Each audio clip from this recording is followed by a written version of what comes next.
du vitrail religieux en France de 1919 à 1990, auquel je donnais le sous-titre des arts décoratifs à l'abstraction. Alors c'est un petit peu une gageure de vouloir présenter en une heure de temps une période aussi importante du vitrail qui couvre quasiment la totalité du siècle et qui a connu de nombreuses mutations et surtout une quantité de créations sans précédent. Alors j'ai axé ma présentation sur une douzaine de dates pour essayer un petit peu de sérier les évolutions et de vous donner des points de repère. La première date étant celle de 1919, plus exactement du 17 avril 1919, qui est celle de la première loi sur les dommages de guerre. En effet, la Première Guerre mondiale amène un certain nombre de destructions dans les églises de France, notamment évidemment sur le front du Nord et de l'Est. Et le premier exemple de destruction est celui de la cathédrale de Reims, qui est bombardée en 1914 par l'artillerie allemande. Et c'est le début d'une grande série de destructions qui amène des disparitions importantes dans notre patrimoine verrier.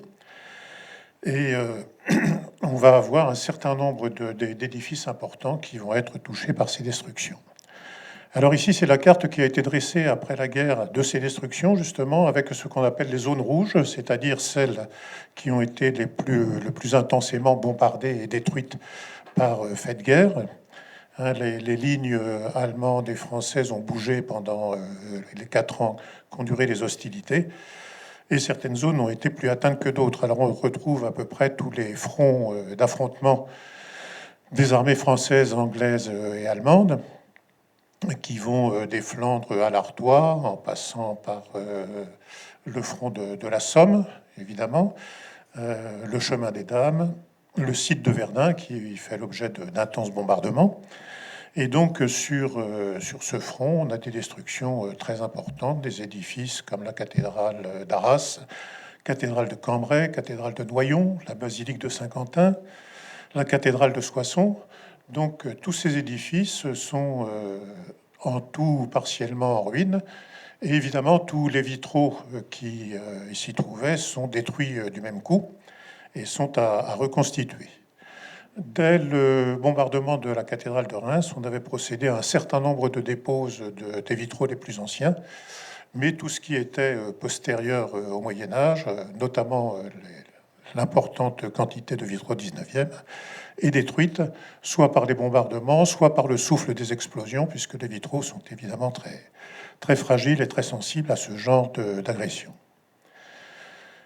Alors, ce sont les maîtres verriers, les grands ateliers de l'époque, qui vont assurer en grande partie cette reconstruction. Au premier rang desquels Jacques Gruber. Alors, Jacques Gruber avait été célèbre avec l'école de Nancy, avec des gens comme Gallet, comme Daume, comme Majorel, lui étant le représentant de la partie vitrail de cet art nouveau qui se développe entre 1890 et 1900. Et de ce fait, c'est une des célébrités de l'après-guerre, et on va lui confier des édifices importants. Donc parmi ces édifices importants, je vous ai mis l'exemple ici de Saint-Jean-Baptiste de Péronne, dans la Somme, l'église de Saint-Yvette de Brenne, donc dans l'Aisne, mais il va s'occuper aussi des vitraux de l'église Saint-Sépulcre de Montdidier, dont il va assurer la totalité de la recréation, et également l'église de Tilloa, Notre-Dame de Lorette. Et donc il le fait dans un style qui est une évolution en fait de l'art nouveau. Alors il procède par scène avec de multiples personnages, très peu d'usage de la grisaille, c'est un peu le réseau de plomb qui va constituer le dessin, une palette très, très colorée, et c'est un style qu'il va appeler la mosaïque intégrale, et donc qu'il va répandre dans un grand nombre d'églises de la reconstruction. Alors, autre atelier important, c'est celui de Jean Godin. Jean Godin, donc, c'est un atelier qui existait depuis le 19e, qui avait été fondé par Félix Godin, et qui va adapter en fait les canons de l'art déco à son style de vitrail. Alors on lui confie notamment la reconstitution des vitraux de la cathédrale d'Amiens. Alors la cathédrale d'Amiens n'a pas été directement affectée par la guerre 14-18, le front n'est pas allé jusque-là, donc il n'y a pas eu de destruction, mais c'est une destruction indirecte, dans la mesure où les vitraux médiévaux qui avaient été déposés chez l'entreprise Soccar, et que l'entreprise Soccar a été victime d'un incendie pendant la durée de la guerre. Donc c'est Jean Godin qui va être chargé de reconstituer ces vitraux en grande partie disparus, et qui va le faire dans une stylisation art déco, en reprenant un petit peu les modules et la palette colorée des vitraux du Moyen Âge. Jean Godin est également chargé des vitraux de la cathédrale de Soissons. Et pour l'église de Dancourt, dans la Somme, il crée un vitrail qui n'est pas un chef-d'œuvre impérissable, mais qui a cette originalité d'être réalisé en mosaïque de verre. Alors c'est la première fois qu'on utilise cette technique, qui évoluera par la suite en dalle de verre. Et donc c'est une première dans l'histoire du vitrail, qui est cette utilisation de morceaux de verre assemblés avec un liant, avec du ciment, et qui donc donnera par la suite des créations en dalle de verre. Alors, le vitrailliste le plus caractéristique de l'Art Nouveau, c'est Raphaël Lardeur. Raphaël Lardeur, qui est aussi un verrier parisien, et alors qui, lui, va créer des verrières, alors souvent très, très monumentales, dans une palette colorée qui, comme vous le voyez, est très, très diverse, hein, qui ne fait plus du tout référence aux couleurs du Moyen Âge, mais il utilise en fait tous les verres colorés dont on peut disposer à l'époque. Et en fait, sa technique consiste à n'utiliser la grisaille que pour certains détails, c'est-à-dire notamment les détails anatomiques, sur les visages notamment, et tout le reste du dessin est assuré par la mise en plomb. Alors, utilisation de verre, comme vous le voyez, très, très coloré, des jaunes, des violets, des couleurs assez violentes, qui dénote par rapport à la tradition du vitrail jusqu'à cette époque. Alors, le trio Louis Barillet, Jacques Le Chevalier, Théodore Hansen travaille, lui, dans un style beaucoup plus inspiré par le cubisme, hein, beaucoup plus géométrique. Donc, il va réaliser également un grand nombre de vitraux de ces églises de la Reconstruction, comme ici l'exemple de Limay dans l'Aisne. Et ici, vous avez l'église de Saint-Martin-de-l'Aigle, qui se trouve dans l'Orne, alors qui n'est pas concernée cette fois par la reconstruction, mais où on retrouve un thème qui est cher à la reconstruction, c'est-à-dire le vitrail commémoratif. Un vitrail commémoratif qui va avoir une grande importance, qui est un peu le pendant dans le domaine du vitrail et de l'art religieux de ce que sont les monuments aux morts dans le domaine civil. C'est-à-dire qu'on célèbre le sacrifice des soldats pour la France. Et une des figures emblématiques de ça, évidemment, ça va être Jeanne d'Arc, hein, qui elle aussi avait été sacrifiée dans la guerre contre les Anglais. Et on retrouve de multiples figurations comme ça de Jeanne d'Arc au milieu des soldats, c'est-à-dire au milieu des poilus, en espèce de mélange des époques. Et le vitrail commémoratif va constituer une part importante de la création dans les églises de la Reconstruction, dans divers styles. Alors, on a le Christ sur le champ de bataille, évidemment. On a le sacrifice du soldat. On a parfois même des piétas avec le soldat, le poilu, sur les genoux de la Vierge. On a comme ça des espèces de raccourcis. Et puis, évidemment, on a le thème de la messe aux tranchées, hein, qui est représenté ici, avec le prêtre qui célèbre l'Eucharistie au milieu des soldats, et avec à l'arrière un paysage bouleversé par les bombardements, par l'artillerie.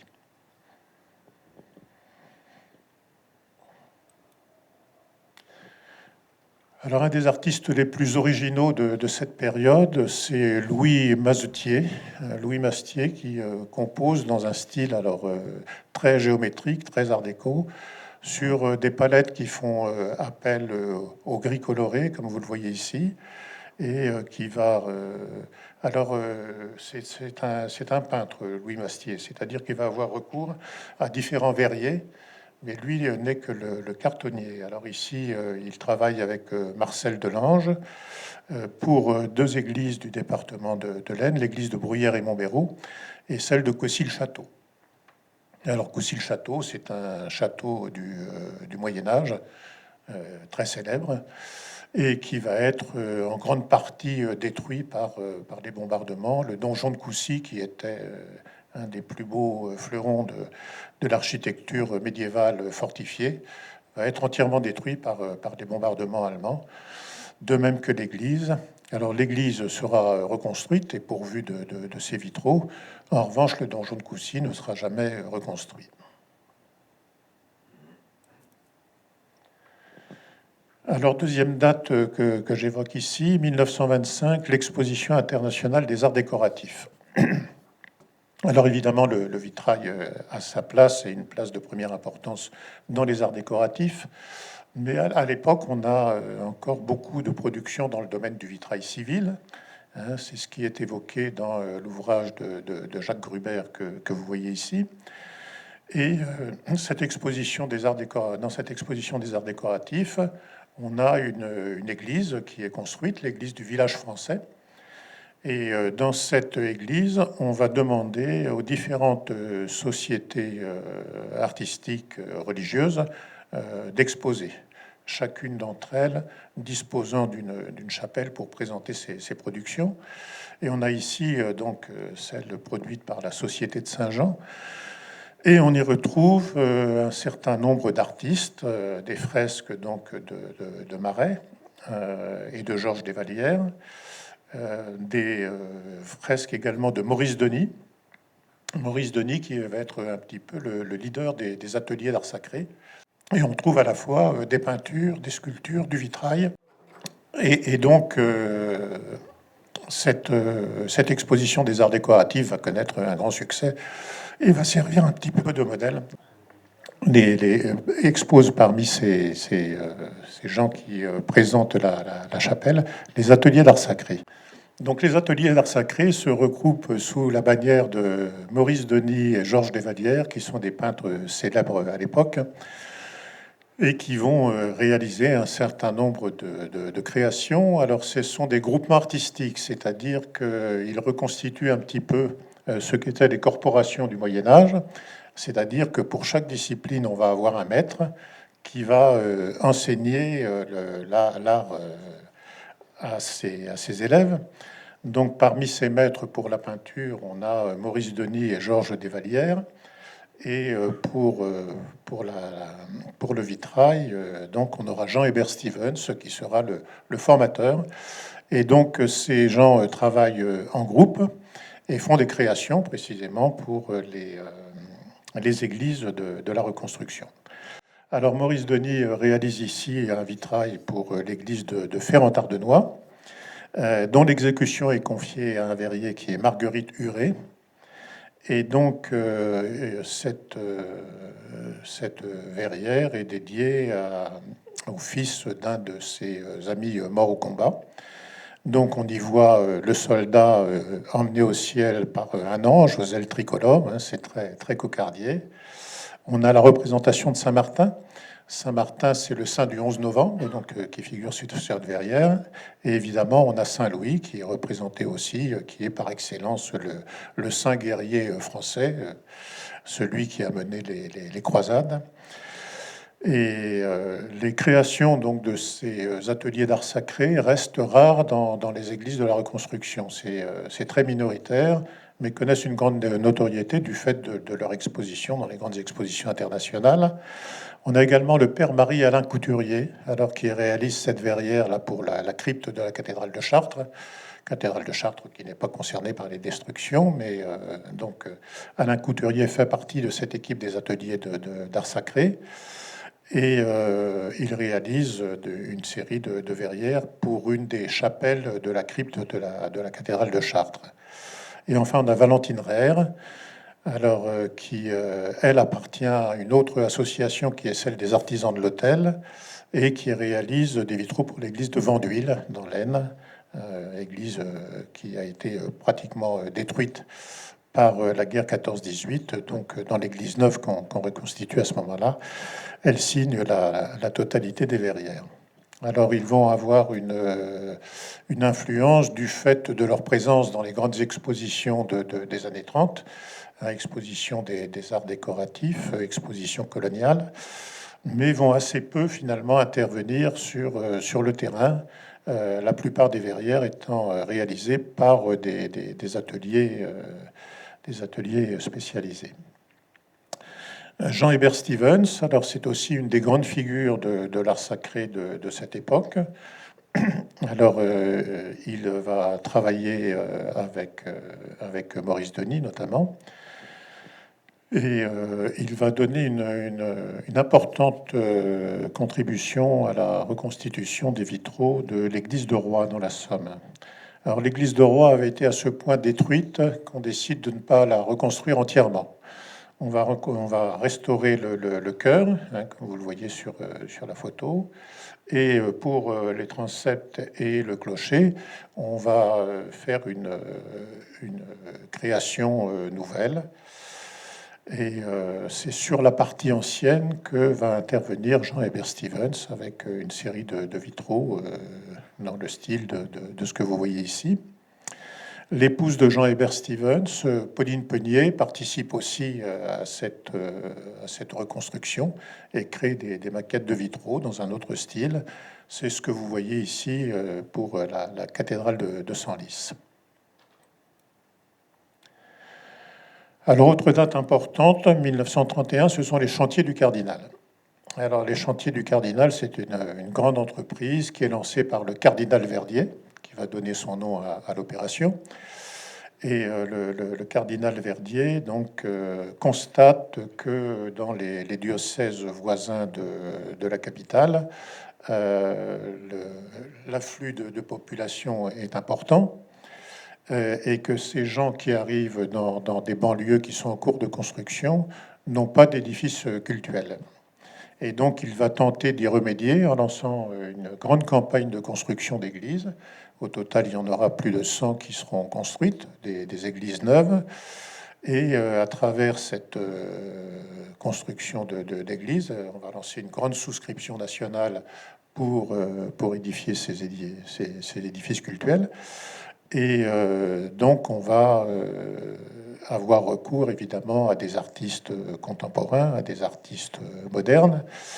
On va compter plus de 100 églises construites sur la banlieue de Paris et on va faire appel effectivement à des artistes contemporains. Donc parmi ceux-là, il y a, je le cite à titre d'exemple, Max Saint-Grand. Alors, Max Saint-Grand intervient sur l'église Sainte-Agnès d'Alfort. Alors, il va créer une série de vitraux dans un style très contemporain et il va y mettre des scènes qui sont également contemporaines. C'est-à-dire qu'il va y mettre ici, comme vous le voyez, les ouvriers qui justement sont en train de construire cette église. Il va y faire figurer donc le cardinal Verdier, qui est à l'origine de cette initiative de construction d'églises dans les banlieues. Et le cardinal Verdier est figuré ici sur ce vitrail avec les deux architectes responsables de l'opération et avec le curé qui en a ordonné la construction. Alors on va avoir plus d'une centaine d'églises qui vont être construites, celles-là. Toutes ne seront pas pourvues de vitraux dans la mesure où les budgets sont relativement réduits pour construire ces églises. Mais on va avoir comme ça une floraison d'églises autour de Paris. Alors ici, un autre exemple de ces églises, donc de ces chantiers du Cardinal, qui est l'église Saint-Odile à Paris. Donc, où on a des vitraux de François d'Écorchemont. Vous allez avoir un exposé sur les vitraux de Décorchemont, donc je ne vais pas y insister beaucoup. mais on voit que ce sont des églises avec un parti tout à fait contemporain et qui vont accueillir des vitraux selon des techniques qui seront parfois nouvelles, qui ne relèveront plus du vitrail classique, mais de la dalle de verre ou de cette technique très spécifique de décorchement qu'on vous décrira tout à l'heure. Alors, toutes ces initiatives vont se retrouver lors de la création des vitraux de Notre-Dame de Paris. C'est Louis Barillet, un des grands verriers de cette époque, qui est à l'initiative de cette décision, c'est-à-dire qu'il propose de rassembler une douzaine de verriers pour remplacer dans l'église Notre-Dame des verrières qui étaient des verrières en grisaille, c'est-à-dire sans décor coloré, uniquement avec des peintures noires sur fond blanc et des motifs répétitifs. Ces verrières de la nef de Notre-Dame dataient du 19e siècle, de la restauration de Viollet-le-Duc, et il propose de les remplacer par des verrières de création. Alors l'initiative suscite beaucoup de réticence de la part des conservateurs, de la part des historiens, qui estiment qu'on ne doit pas mettre de création moderne dans des édifices anciens. Bon, c'est finalement le cardinal Verdier qui va prendre la défense des modernistes contre les anciens. Il y aura des débats houleux en commission supérieure. Et pour présenter ces vitraux, on va utiliser le pavillon pontifical de l'exposition internationale de 1937. Donc on reprend, on présente ces verrières dans le pavillon. Donc 12 verriers différents, des verriers contemporains, vont participer à cette initiative. On aura des verrières très colorées. Le thème qui est fixé, ce sont les saints de France. Bon, majoritairement d'ailleurs les saints d'Île-de-France, donc qui sont présentés sous la forme de grands personnages. Il y a 12 verrières à créer, avec sur chacune 2 personnages. Et dans l'oculus qui se trouve au-dessus de ces doubles verrières, on va représenter les versets du credo. Donc l'initiative est assez favorablement accueillie pendant l'exposition de 1937. Le dossier repasse devant la Commission supérieure des monuments historiques, qui finit par l'accepter moyennant quelques retouches. Mais le temps a passé et la guerre arrive en 1939. Les vitraux sont rangés dans des caisses et entreposés dans les tribunes de Notre-Dame. Et finalement, ils ne seront jamais posés définitivement. Alors on trouve parmi les verriers qui vont participer à cette opération les plus grandes signatures, les plus grands ateliers des années 30. Donc parmi lesquels on trouve Max Saint-Grand, Louis Mastier, le père Couturier qu'on a déjà évoqué, les ateliers Godin, Jacques Le Chevalier, Jean-Hubert Stevens, Jacques Gruber, Jean-Joseph Keff Ray, Paul Lousier, Paul Rinuy, Valentine Rère, Louis Barillet. Donc, ce qui va se passer, c'est que les vitraux vont être déposés au moment de la déclaration de guerre, entreposés pour certains dans les tribunes de l'église Notre-Dame, récupérés pour d'autres par les ateliers qui les avaient produits. Et donc, à la suite de l'incendie de Notre-Dame en 2019, on va enfin récupérer les caisses dans lesquelles se trouvaient ces vitraux. Et seuls ceux que je vous ai encadrés en bleu sont retrouvés. Les autres qui avaient été récupérés par les verriers sont définitivement perdus. Alors depuis, on en a restauré 2, qui sont celui de Jacques Le Chevalier, qui est présenté actuellement au centre du vitrail de Troyes, et celui de Mastier, qui est présenté donc dans un musée des Deux-Sèvres. Alors les autres ont pu enfin être déménagés à la suite de l'incendie de Notre-Dame. Ils étaient restés là depuis qu'ils avaient été déposés en 1938. En 2000, Caroline Piel, inspecteur des monuments historiques, avait attiré l'attention sur leur existence et demandé qu'on les récupère. il a finalement fallu la catastrophe de 2019 pour qu'enfin on s'occupe de ces verrières qui seront présentées à terme au Centre du Vitrail de Troyes. Alors, pour la curiosité, sachez que l'église Saint-Honoré d'Amiens, datée de 1957, est la reproduction exacte par son architecte Paul Tournon de l'église de 1937, l'église de l'Exposition internationale. Mais en revanche, les vitraux qui sont présentés à l'intérieur sont signés de Joseph Archepel et de Pierre Pasquier, donc des verriers amiénois des années 50. Et donc les originaux qui ornaient cet édifice seront présentés de façon muséographique au Centre du Vitrail de Troyes. Nouvelle date 1946, deuxième loi sur les dommages de guerre. Donc ici, vous voyez l'église Saint-Jean de Caen, détruite pendant la guerre, dans son état en 1945. Alors effectivement, les destructions sont très importantes aussi, mais là, non plus seulement sur la ligne de front du nord et de l'est, mais aussi sur toutes les villes de France, puisque les bombardements allemands dans un premier temps, bombardements alliés dans un deuxième temps, vont faire d'importantes destructions. Alors ici, vous voyez la place d'Abbeville avant et après les bombardements, avec l'état de l'église Saint-Vulfran après ces destructions, et l'état de la ville de Beauvais, également bombardée, cette fois par l'aviation allemande en 1940, et toutes les maisons à pans de bois disparaissent à ce moment-là, et la cathédrale subsiste au milieu de ruines.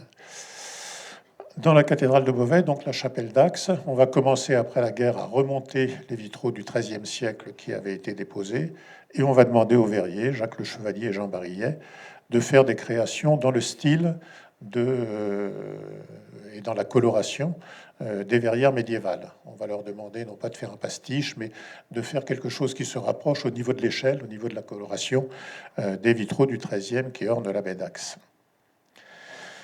La prieurale de Saint-Leu-d'Esserand est également un édifice important à cette époque. Elle a été très endommagée par les bombardements allemands, donc il va falloir reconstituer entièrement les voûtes. On va utiliser d'ailleurs un procédé qui va être mis au point à l'époque pour cette église, qui est celui des pinces béton pour contenir les vis et les voûtes.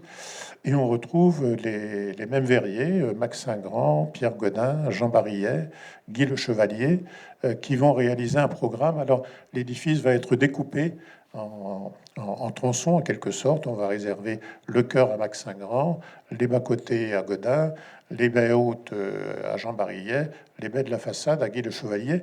Et c'est un processus qu'on va utiliser pour diverses églises, comme celle de Saint-Dié, celle de Nevers, par la suite.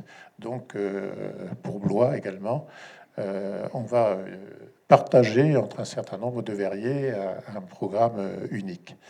Alors, d'autres verriers figuratifs vont s'imposer dans ces années-là. Maurice Rocher, qui travaille habituellement avec l'atelier de Gussot. Paul Bonny qui prend la succession de Jean-Hébert Stevens dans les ateliers.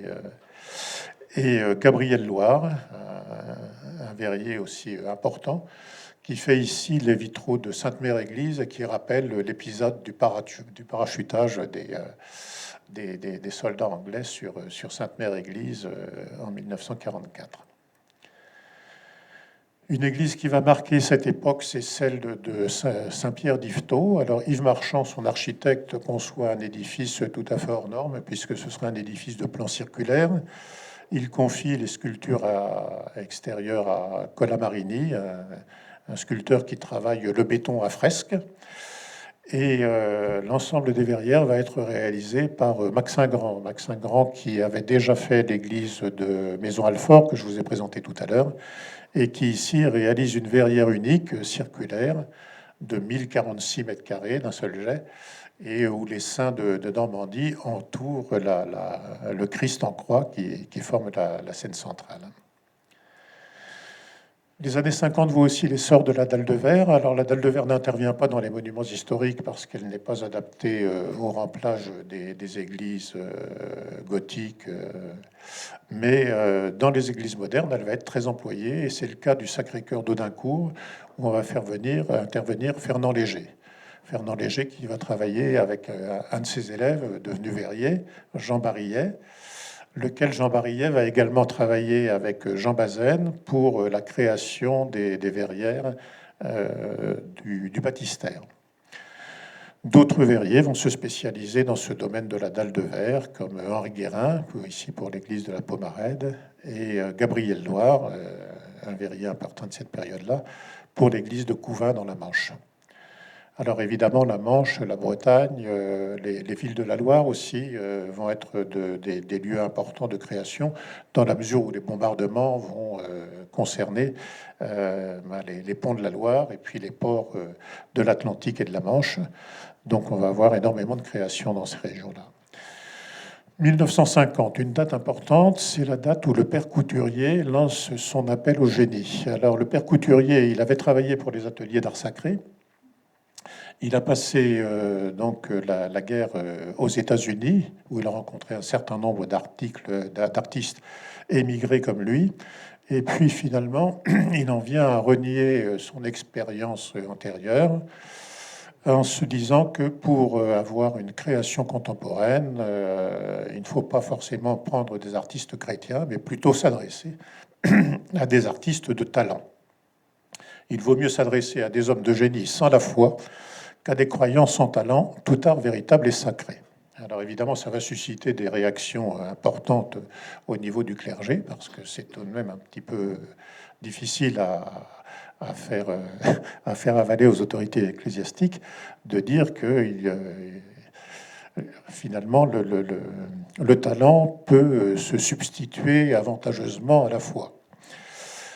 Et il ajoute, dans un monde où le sens de la vie n'est plus religieux, l'art ne saurait l'être. Dès lors, quiconque s'isole du courant devenu profane de l'art risque toujours de se couper de la réalité, de se singulariser artificiellement ses dons.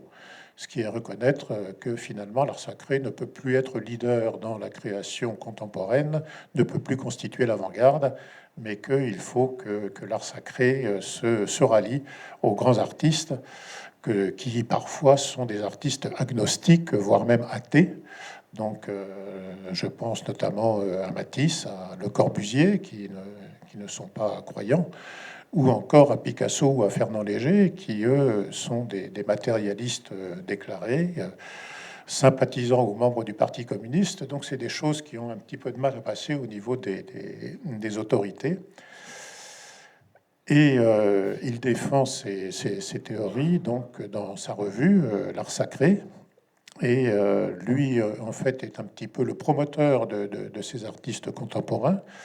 Tandis que le père Régamet, qui écrit également dans l'Art sacré, lui fustige tout ce qui se fait en termes d'art décoratif, donc s'en prend aux ateliers de verriers en les traitant de marchands et en niant en fait leur capacité à créer un art sacré inspiré.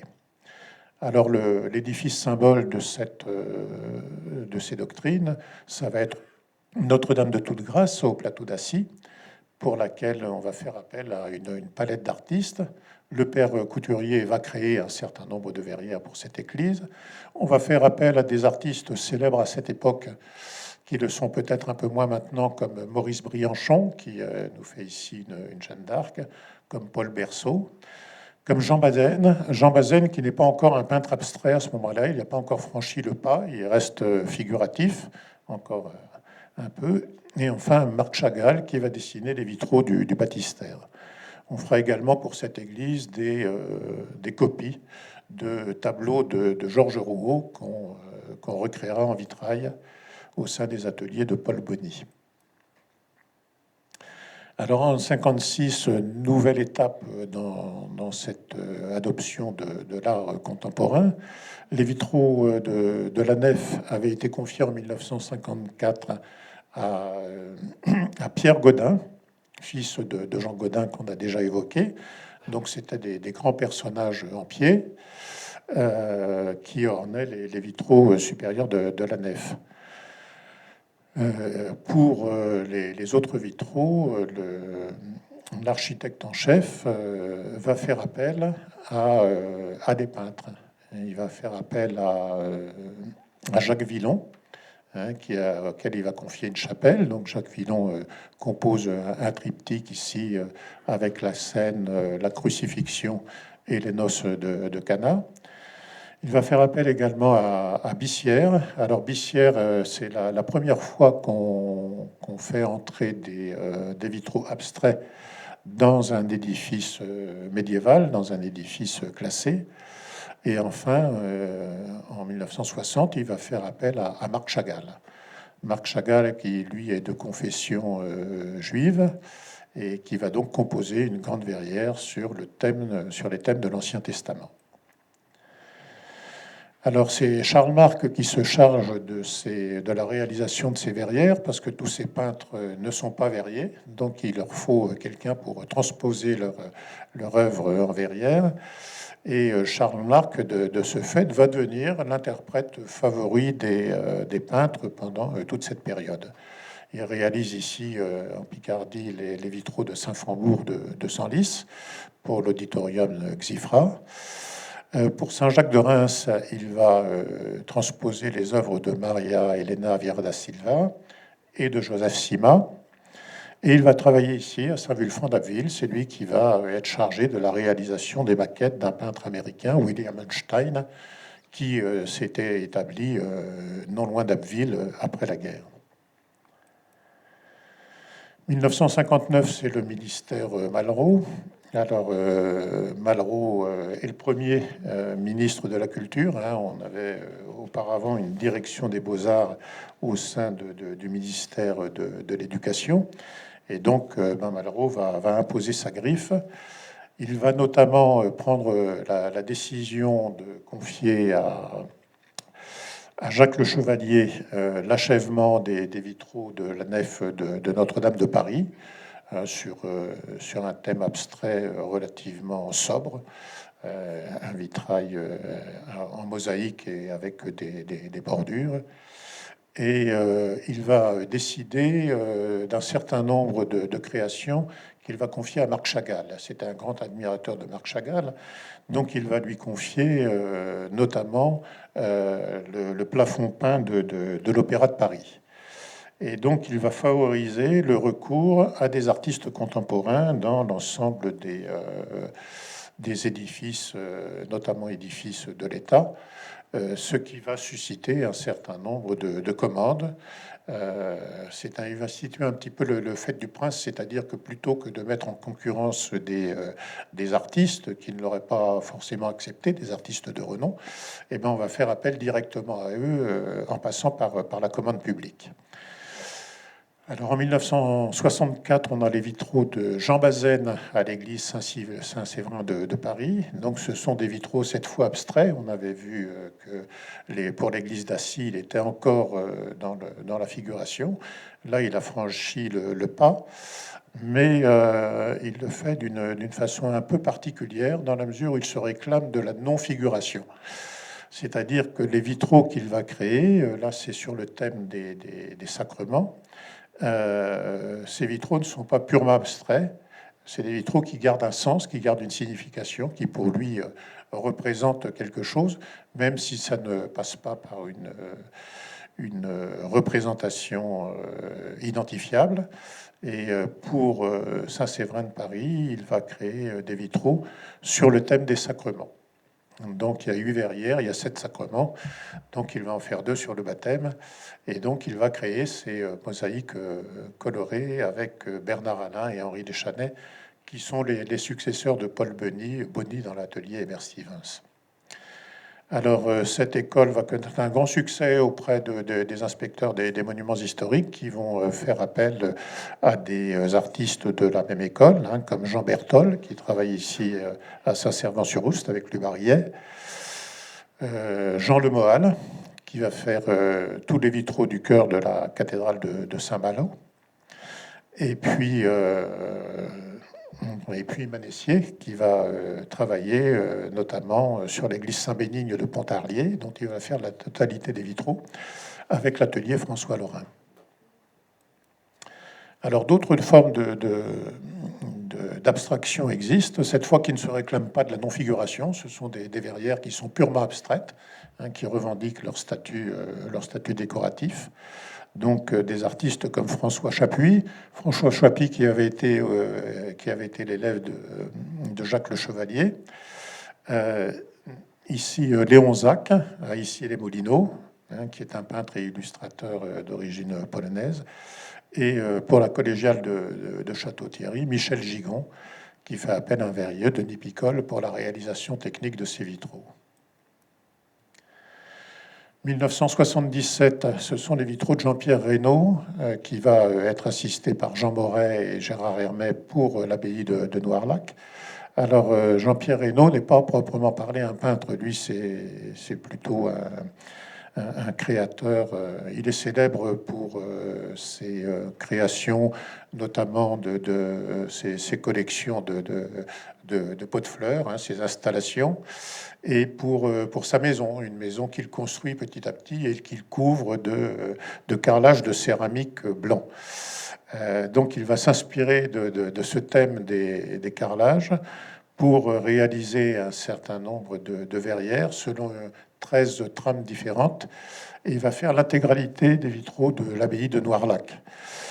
Abbaye de Noirlac qui est une abbaye cistercienne, et donc il va s'attirer les éloges de Georges Duby, grand historien du Moyen-Âge, qui va trouver qu'à travers cette utilisation des verrières blanches et tressables, on retrouve un petit peu l'esprit cistercien, l'esprit des verrières d'Aubazine.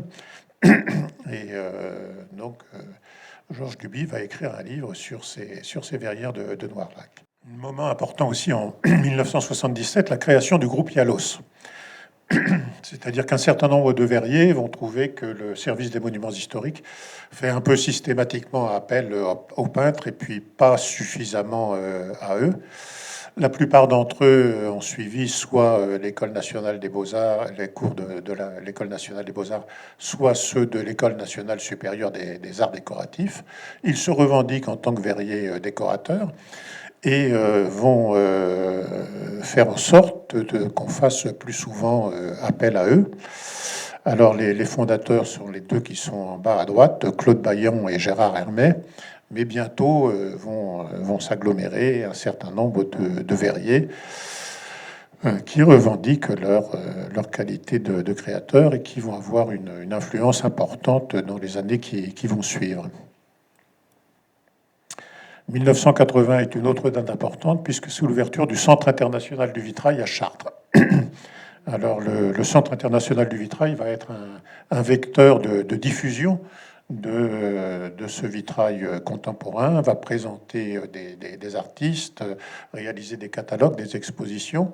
En 1984, son directeur, François Spéraud, publie cet ouvrage sur le vitrail français contemporain qui regroupe un grand nombre de verriers de cette époque, pour la plupart abstraits, et qui vont avoir une influence importante sur la suite de l'évolution du vitrail. Alors, quelques exemples des créations de ces verriers. Ici, les vitraux de Louis-René Petit.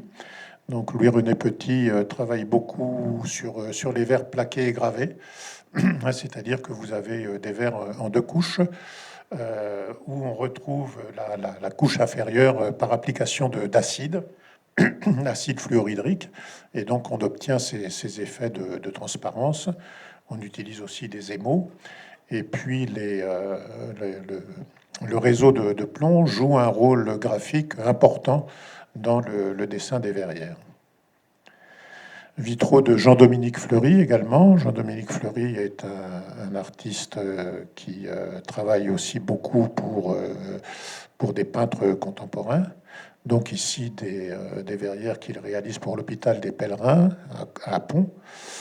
Et il reprend dans une de ces verrières un motif sculpté d'une des colonnes qui se trouve à l'entrée. Et ce bâtiment se trouvant sur les routes de Saint-Jacques, il fait également figurer la coquille jacquère dans un de ses vitraux. Donc un verrier important qui signe nombre de créations également dans le sud-ouest. Gérard Lardeur. Alors Gérard Lardeur, c'est le fils de Raphaël Lardeur, qu'on a vu au tout début parmi les vitraux des années 30. Et lui reprend l'atelier de son père, mais sur un tout autre style, puisque lui est également sculpteur de formation. Et puis finalement n'utilise pas la grisaille pour le vitrail. Il en fait une espèce de création graphique. Alors il utilise des verres de différentes couleurs, de différentes intensités. Et il crée également des réseaux graphiques très, très denses que vous voyez ici. Donc, il va créer un grand nombre de verrières pour des édifices importants, comme ici la cathédrale de Cambrai. Il fera aussi Notre-Dame de Calais, l'église de Langonnet dans le Morbihan. Donc, c'est une forme de création dans le domaine du vitrail très, très originale, qui ne recourt pratiquement pas à la couleur et qui limite le dessin à l'utilisation du réseau des plombs.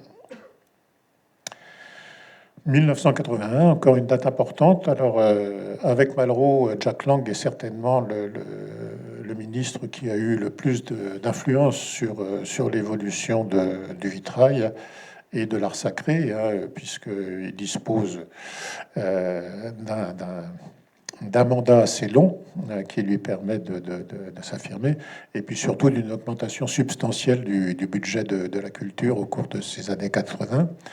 Et il va s'attaquer à un des derniers monuments qui restait à restaurer dans ces années-là, la cathédrale de Nevers, cathédrale Sainte-Judith. Alors une première création avait été faite avec les vitraux de Raoul Lubac, hein, qui avait créé les vitraux du chœur. On avait pensé confier l'ensemble de l'église à Bazaine et à Manessier, et finalement le projet n'aboutira pas. Et donc on va faire appel à d'autres artistes, peut-être plus contemporains, parmi lesquels Pierre Soulages. Alors Pierre Soulages, dans un premier temps, est sollicité pour la cathédrale de Nevers, finit par se récuser, et donc on décide de lui confier les vitraux de Conques. Alors c'est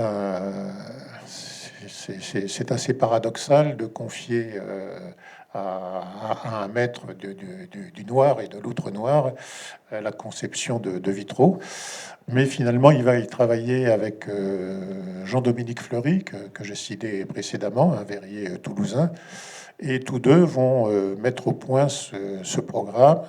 Et la difficulté va être de trouver un verre qui convienne à Soulages, qui ne voulait pas un verre totalement transparent. Et donc, après un certain nombre d'essais, il va trouver ce verre qui donne une diffraction particulière à la lumière et avec lequel il va réaliser les maquettes de l'intégralité des vitraux de l'église de Conques, vitraux qui seront réalisés dans l'atelier de Dominique Fleury. Alors, la dernière création importante de l'ère de Jack Lang, c'est plus que deux. C'est la commande des vitraux de la cathédrale de Nevers. Et donc là, on va faire appel à des artistes très contemporains, donc Claude Viala et François Rouen, qui font partie du mouvement Support Surface. Gottfried Honegger, qui est un vitrailliste suisse, et Jean-Michel Alberola, qui va travailler avec les ateliers du chemin. Alors, on a, à travers ce programme, un retour de la figuration, c'est-à-dire qu'on a passé une quarantaine d'années à ne faire quasiment que des verrières abstraites.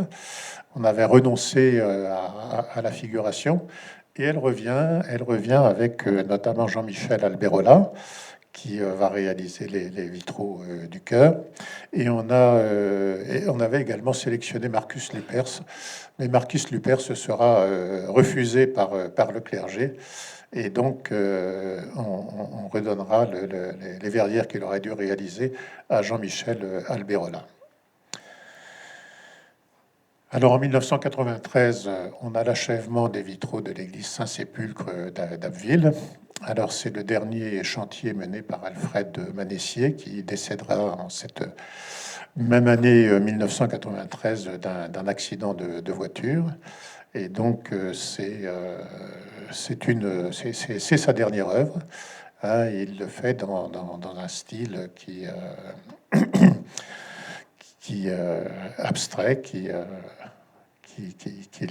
le sien, et qu'il avait adopté bien des années avant, puisque ses premières créations abstraites dans un monument historique, sont celles qu'il avait réalisées pour l'église des Brézeux, dans le Doubs, en 1948, et que je vous présente ici. Voilà, je vous remercie de votre attention.